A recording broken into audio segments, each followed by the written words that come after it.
It is a huge pleasure to rise and speak in support of the Prime Minister's statement, and thank you for a dynamic diatribe from the Honourable Darren Hughes. John Key leads a government which is principled, pragmatic and committed to finding solutions to the many challenges facing our nation.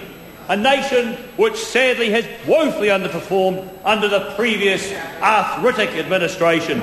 Despite the years 2000 to 2007 enjoying some of the best global economic conditions in generations, this country lagged in its tradable sector performance. The sectors that drive our overseas earnings, that grow the economic cake, forestry, agriculture, fishing, manufacturing, failed to deliver under the late benighted Labour administration. Failed to deliver year after year after year. Instead, the long-suffering New Zealand public was treated to the spectacle of an ailing administration crouched around a simmering cauldron of bile and dogma, casting legislative spells and incantations, seemingly seeking to strip New Zealanders of their birthright of self-belief, initiative or any ideas of personal responsibility. The country woke up in the second term, but Labour, though lost and forlorn, limped into a third term, teetering on the brink of irrelevancy for 3 more dark and dismal years. 3 more years, Mr. Speaker, of attempting to plaster over, condone or ignore evidence of mismanagement, misdeeds and manifest malfeasance within its ranks. Perhaps the most egregious example of Labour's arrogance, self-interest and contempt for New Zealanders was the Electoral Finance Act. Mr. Speaker, the people have spoken. We are acting to address their concerns. The days of gloom, doom and despond and a diet of wormwood and gall are behind us. New Zealand is looking at a brighter future. John Key leads a government which is committed to unlocking the treasure trove of vast and varied potential that beats within the heart of every New Zealander. We applaud, and this government will reward, the pursuit and attainment of excellence. This year, we will be racking the cage a little as we maintain a focus on the economy and on jobs and act to reshape the mesh in different areas and different levels to lift the lifelong, long-term performance of our economy. We are acting to make New Zealand a more prosperous country, capable of providing well-paid jobs and a better standard of living for us all, and to provide world-class public services needed to give opportunity and security to New Zealanders and their families. At the heart of the government's economic plan lie 6 main engines. You may have heard us mention them before. A tax system which is growth enhancing, better, more efficient public services, support for science, innovation and trade, better regulation, including those regulations around natural resources, investment in infrastructure and improved education and skills.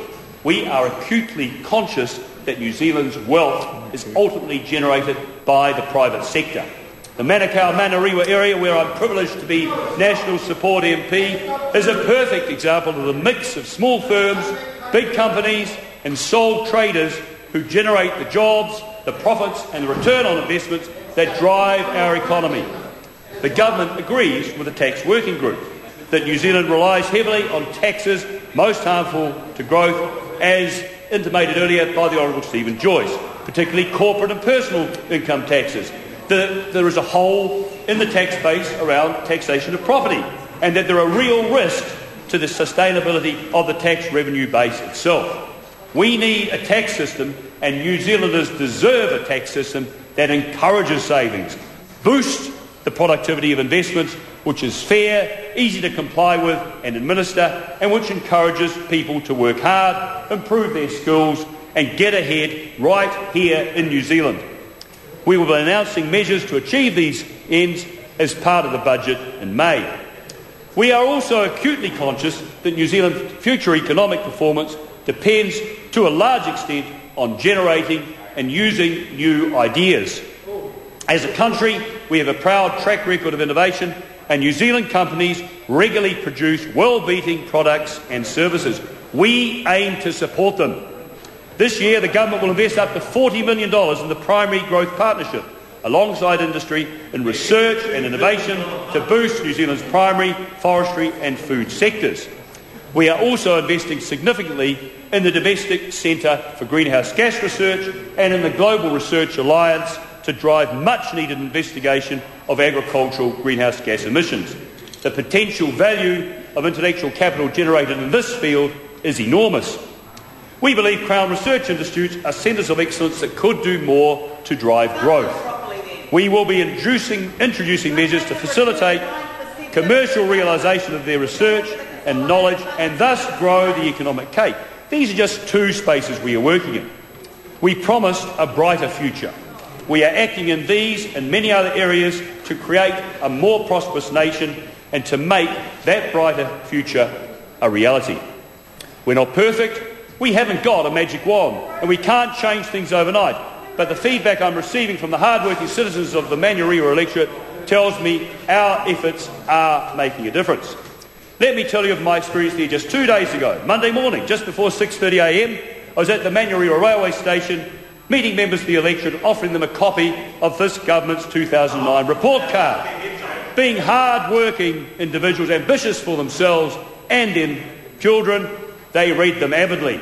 Standing on the platform as the sun rose over Manurewa, these commuters read of the multitude of initiatives taken to deliver New Zealanders from the worst effects of the recession and lay the foundation stones of a flexible, robust, growing economy, to deliver better health care sooner, more conveniently, measures to help keep them safe in their community and lift educational standards in our schools. They read, for instance, of the $7.5 billion spent on infrastructure, in roads, houses, schools and broadband. There's nearly 17,000 youth opportunities in work and training for 16 to 24-year-olds over the next 2 years to help cushion them from the worst effects of the recession. They learnt of the 180,000 homes to be insulated in the Warm Up New Zealand Heat Smart campaign. We are a trading nation. What we're doing this year, the government will continue to open up New Zealand's exporters' access to world markets. We want to make it easier for New Zealanders to sell their goods overseas so they can create more jobs back home. In 2009, we signed free trade agreements with Malaysia and with the 10 countries of the ASEAN bloc. We will soon be signing agreements with Hong Kong and with the economies of the Gulf Cooperation Council. The government will press ahead also with perhaps our most important trade negotiation, working towards a free trade agreement with the United States through the Trans-Pacific Partnership. We'll also be undertaking important trade negotiations with India and Korea. Efforts on the multilateral front will continue as we strive for a conclusion to the Doha rounds. We're looking at reforming legislation. We've completed the first stage of the Resource Management Act reforms and have taken decisive action to sort out the electricity sector. We have published the Electricity Industry Bill, which contains major reforms to New Zealand's electricity system, and it is now with the Finance and Expenditure Select Committee. This bill contains a suite of changes to New Zealand's electricity system to improve competition and constrain price increases, increase security of supply and ensure effective and streamlined governance of the sector. As the Zen master said to the hot dog vendor, "Make me one with everything." Mr Speaker, the Prime Minister's statement makes no attempt to detail everything we will be doing, but clearly outlines that this year we will be putting our foot on the accelerator in a number of key areas to drive this country to a brighter future. Mr Speaker, I relish being part of the John Key team. Thank you.